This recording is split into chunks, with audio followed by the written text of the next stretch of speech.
Manome asina ny mpikaroka momba ny gidro sy ny manasongadina ny karazana gidro misy eto Madagasikara ny paositra malagasy. Ady enina vaovao ahitana ny sarin'ny profesora Jona Ratsimbazafy ny iray ary sarina varika ny 5 hafa no navoaka tamin'ny fomba ofisialy androany alakamisy. Anisan'ireo varika no mindanja manokana ny microcebus jonai izay varika vao hita vao aingana teto Madagasikara ary nampitondraina ny anaran'ny profesora Jona Ratsimbazafy ho fanomezam-boninahitra azy noho ny asa nataony ho an'ny fiarovana ireny karazam-biby ireny.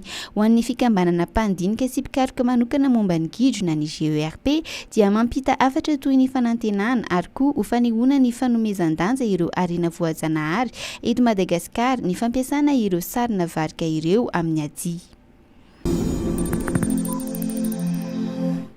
Nanao fidinana tampotampoka tany amin'ireo hotely mandray ireo mpandeha avy any ivelany manao fihiboana ny avy ao amin'ny ministera misahana ny fitaterana omaly alakamisy. Niara-dia tamin'izany ny solitena avy ao amin'ny ministera ny fizahantany sy ny avy ao amin'ny ministera ny fahasalamam-bahoaka.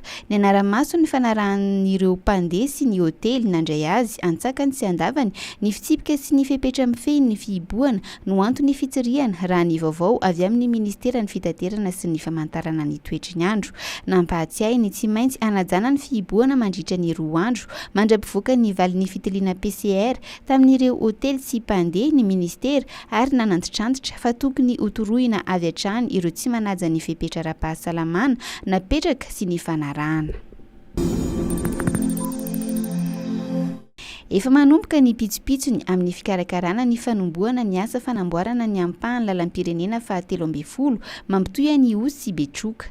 Raha ny nambarany tatitry ny filan-kevitry ny minisitra tamin'ny alarobia dia efa nivoaka tamin'ny 13 oktobra teo ny tolobidy hitadiavana ireo orinasa mety hanao ny asa amin'ny lalana mirefy 710 kilometatra. Teti-bola mahadiodio ny firenena malagasy no hanaovana ny asa ho ihany ny tatitry ny filan-kevitry ny minisitra. Raha ny nambarany filohan'ny tamin'ny fotoana nandalovany tany Ambovombe farany teo dia ilay vola manokana avy amin'ny FMI no hakana anamboarana io ampahany lalam-pirenena fahatelo amby folo io.